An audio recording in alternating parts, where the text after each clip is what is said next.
हाय बच्चा लोग, let's start illustration number 1 of your text book. बहुत आसान सा क्वेश्चन है, लेकिन पूरा कंसंट्रेशन चाहिए होगा बिकॉज ये आपका फर्स्ट फाइनल अकाउंट का क्वेश्चन है। ठीक है, देखिए ध्यान से। सबसे पहले हम लोग एक बार फॉर्मेट डिस्कस कर लेते हैं। जैसे कि हमने इंट्रोडक्शन के वीडियो में डिस्कस किया था that we have to prepare three things in final account: trading, profit and loss and balance sheet.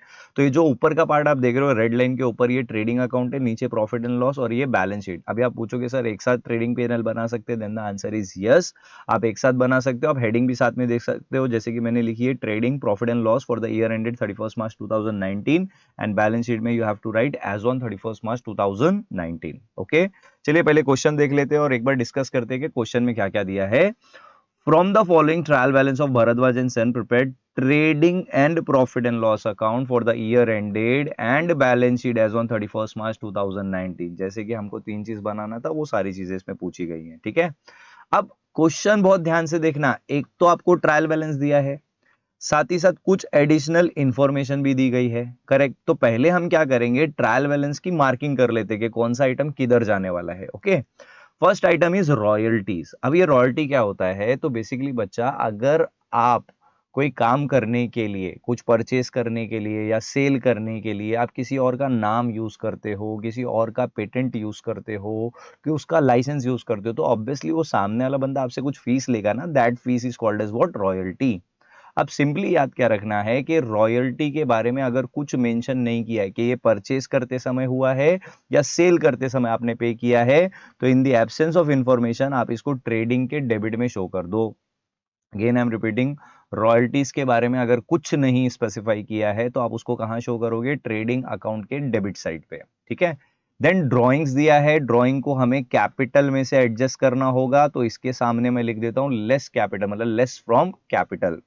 Then आपको वेजेस दिया है, wages is an expense and obviously wages जो है ये कौन सा एक्सपेंस होता है, डायरेक्ट फैक्ट्री से रिलेटेड हमने डिस्कस किया था, तो ये जाएगा ट्रेडिंग अकाउंट के डेबिट में। परचेजेस मतलब आपने गुड्स परचेज किया है, तो ये भी कहां जाएगा, ट्रेडिंग अकाउंट के डेबिट साइड पे।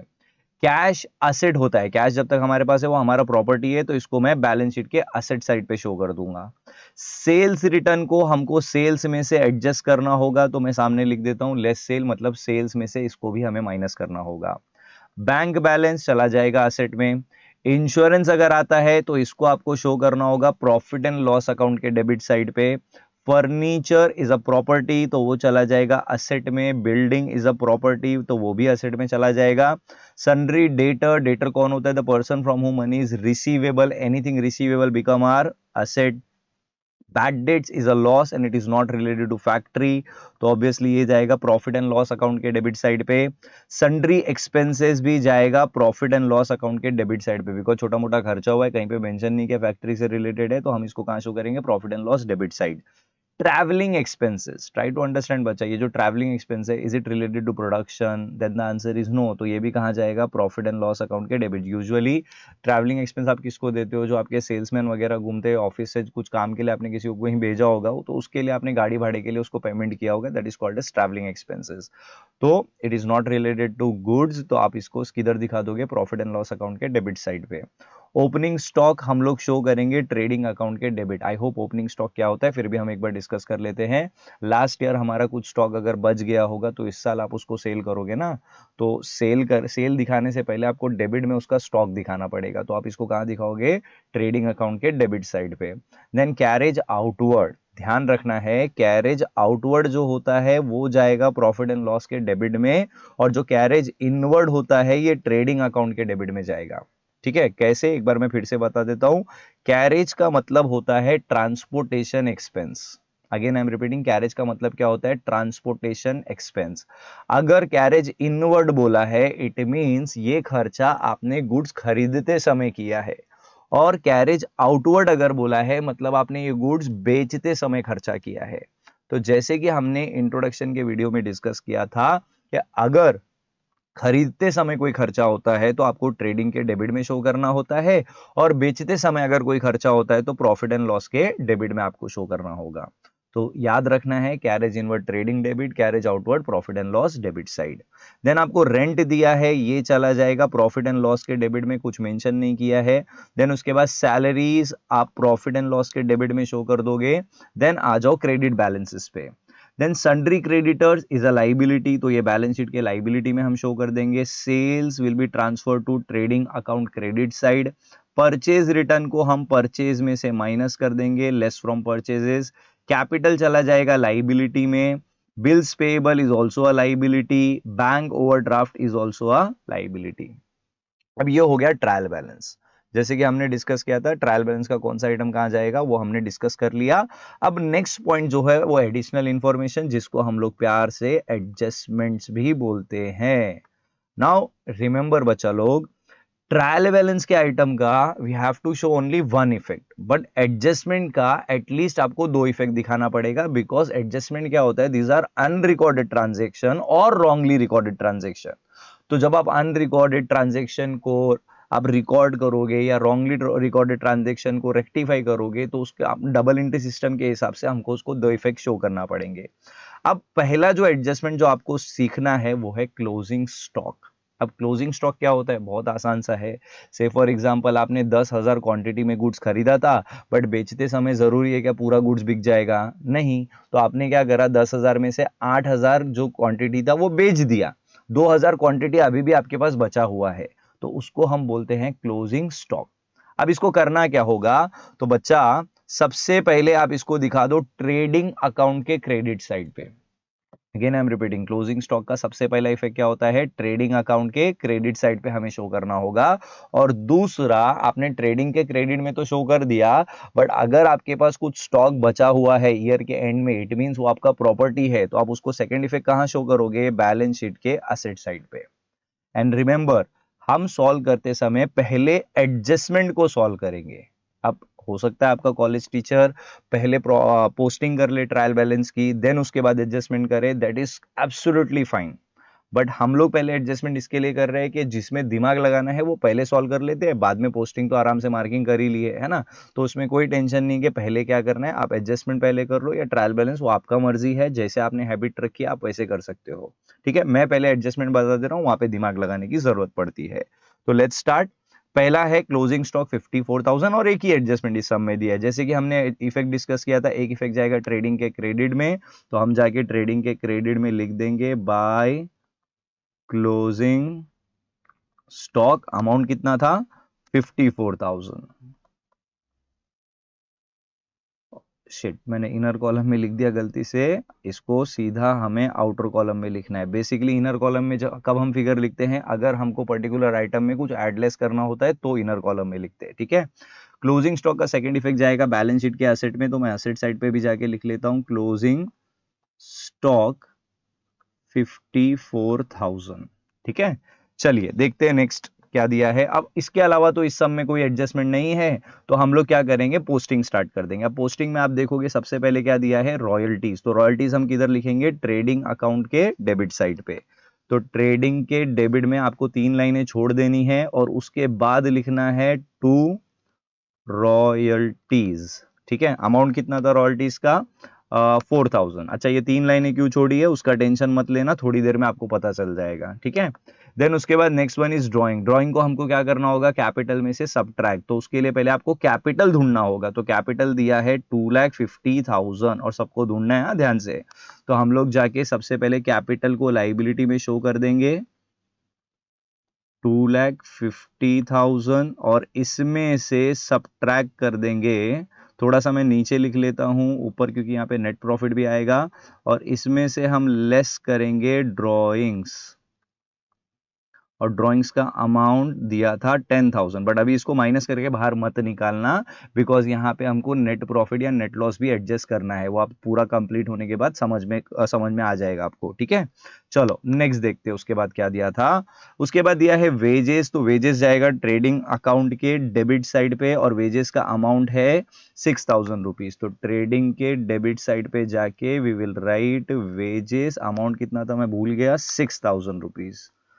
चलो अब आगे बढ़ते हैं, नेक्स्ट क्या दिया है वेजेस के बाद, परचेजेस। तो परचेज किधर जाएगा, ट्रेडिंग अकाउंट के डेबिट में, अमाउंट है 71,000। तो हम लिखेंगे यहाँ पे टू परचेजेस 71। अब आप बोलोगे सर इसको इनर कॉलम में क्यों लिखा है, तो बच्चा जरा वापस से जाओ यहाँ पे और क्रेडिट साइड पे देखो, आपको 3,000 रुपए का परचेज रिटर्न दिया है। तो आपको क्या करना होगा, परचेज में से परचेज रिटर्न को माइनस करना होगा। एंड मैंने शॉर्टकट में पीआर लिख दिया, आपके लिए एडवाइस है कि आप पूरा लिखो।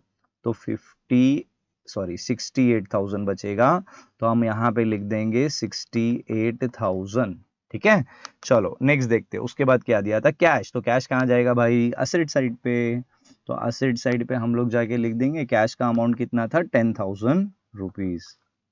चलो उसके बाद देखते हैं कैश के बाद क्या दिया था, सेल्स रिटर्न। सेल्स रिटर्न किस में से एडजस्ट होगा, सेल्स में से। तो जाके पहले सेल्स ढूंढ लो, विच इज 81। तो जाके हम ट्रेडिंग के क्रेडिट में लिखेंगे बाय सेल्स 81, और इसमें से माइनस करेंगे सेल्स रिटर्न, और सेल्स रिटर्न का फिगर था 5,000। तो बस 5,000 इसमें से माइनस कर दीजिए, आपको फिगर मिल जाएगा 5,000 माइनस करके 76,000। देखते हैं नेक्स्ट क्या दिया है। बैंक दिया है, और जो ऑलरेडी हमने मार्किंग किया है कि वो भी असेट में जाएगा 40,000 रुपीज। तो जाके हम लिखेंगे बैंक, और अमाउंट है 40,000। ठीक है, फिर उसके बाद इंश्योरेंस दिया है, ये जाएगा प्रॉफिट एंड लॉस के डेबिट में। तो प्रॉफिट एंड लॉस के डेबिट में जाके आप लिख दीजिए इंश्योरेंस, और इंश्योरेंस का अमाउंट कितना था, 1,000 रुपीज। ठीक है, नेक्स्ट वन इंश्योरेंस के बाद दिया है फर्नीचर। फर्नीचर चला जाएगा असेट में। तो बैलेंस शीट के असेट साइड पे जाके आपको लिखना होगा फर्नीचर, अमाउंट कितना था बेटा, 34,000। थोड़ा ब्यूटीफुल हैंडराइटिंग है, please bear with me. Furniture के बाद बिल्डिंग दिया है 1,20,000, तो वो भी असेट में चला जाएगा। हम लिख देंगे बिल्डिंग, अमाउंट कितना था, 1,20,000। चलो नेक्स्ट, उसके बाद देख सकते हैं बिल्डिंग के बाद दिया है सन्ड्री डेटर 1 लाख। तो इसको भी हम असेट साइड पे लिख देंगे सन्ड्री डेटर्स, एंड अमाउंट कितना था सन्ड्री डेटर्स का, 1 लाख रुपीज। फिर सन्ड्री डेटर के बाद आप देखोगे नेक्स्ट दिया है बैड डेट्स। तो ये जाएगा प्रॉफिट एंड लॉस के डेबिट में 1,000 रुपीज। सो टू, थोड़ा सा जगह ज्यादा गैप ले लिया, नीचे वापस से लिख देता हूं, टू बैड डेट्स कितना था, 1,000। चलिए नेक्स्ट देखते हैं क्या है, सन्ड्री एक्सपेंसेस। तो ये भी प्रॉफिट एंड लॉस में आ जाएगा। सो टू सन्ड्री एक्सपेंसेस, प्लीज आप पूरा लिखना, मैं शॉर्टकट में लिख देता हूं। सन्ड्री एक्सपेंसेस दिया है 3,000 रुपीज। फिर उसके बाद सन्ड्री एक्सपेंसेस के बाद आप देखोगे तो ट्रैवलिंग एक्सपेंस दिया जाएगा। तो ये है प्रॉफिट एंड लॉस के डेबिट साइड पे जाने वाला आइटम, ट्रैवलिंग एक्सपेंसेस, अमाउंट कितना है, 2,000 रुपीज। चलो उसके बाद क्या दिया है, ओपनिंग स्टॉक। तो ये जाएगा ट्रेडिंग अकाउंट के डेबिट साइड पे। So to opening stock, and opening stock का अमाउंट कितना है, 24,000। ठीक है, अच्छा चलो, मैंने आपको बोला था वो 3 लाइन स्टार्टिंग में मैंने क्यों छोड़ा था, वो मैं अभी बता देता हूं।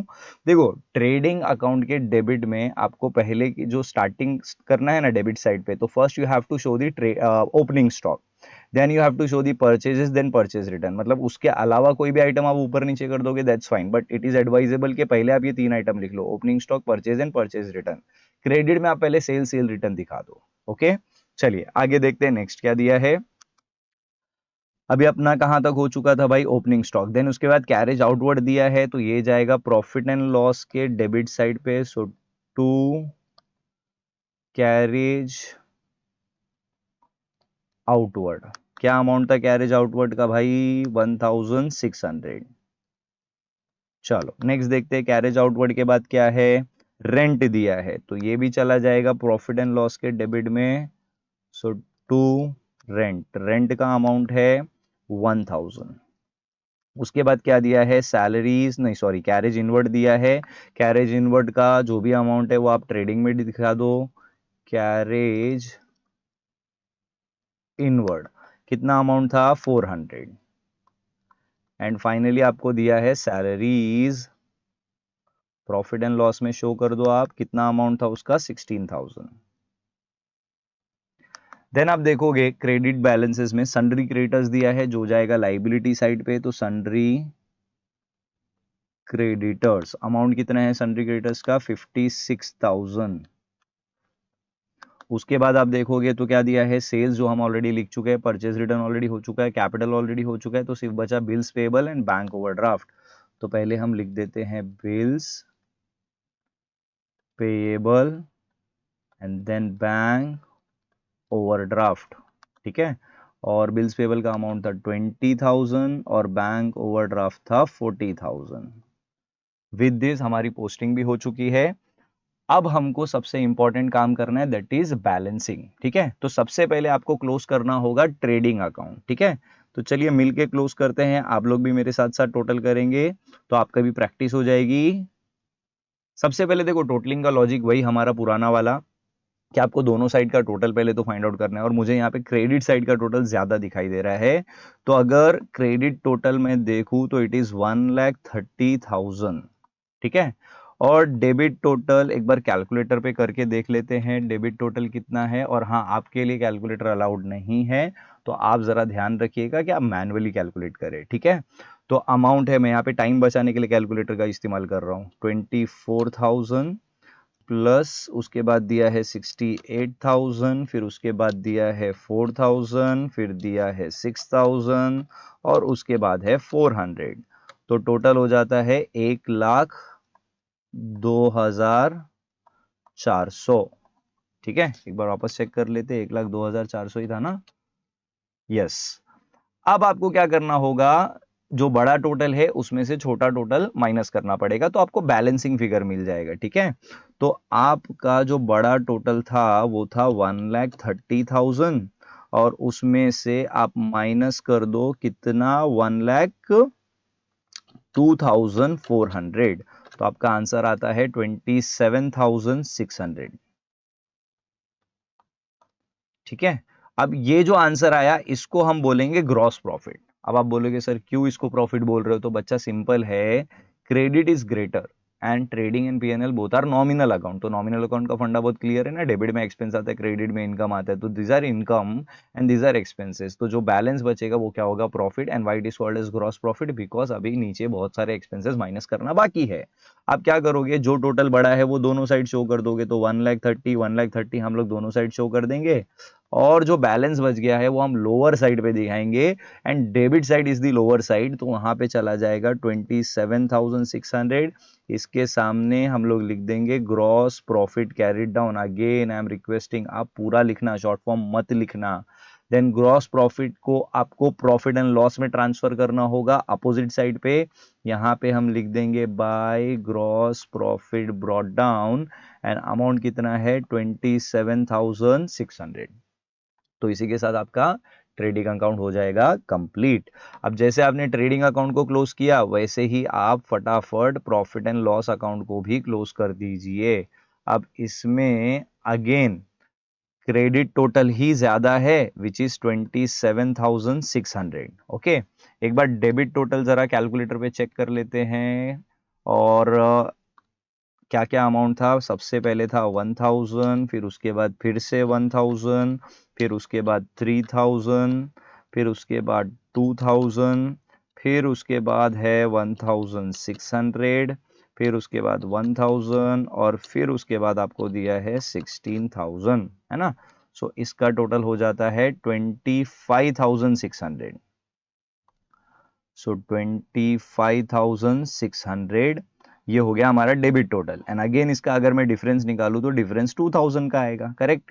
और ये होगा आपका net profit. Again credit is greater, credit जब भी ज्यादा है तो इसको हम प्रॉफिट बोलेंगे, this is the final profit, तो इसलिए हम इसको क्या बोल रहे हैं, नेट प्रॉफिट। एंड शो कैसे करना है, वही जो बड़ा टोटल है वो हम दोनों साइड दिखाएंगे, तो हम 27,600 दोनों साइड शो कर देंगे, और जो बैलेंस बचा है वो हम लोअर साइड पे शो करेंगे 2,000 रुपीज डेबिट में। इसको हम क्या बोलेंगे, नेट प्रॉफिट। और आप लिख सकते हो net profit transfer to capital, because ultimately जो भी प्रॉफिट होगा वो कैपिटल में जाएगा, जो भी लॉस होगा वो भी कैपिटल में जाएगा। अब ये जो नेट प्रॉफिट है इसको आपको कैपिटल में जाके कर देना है ऐड।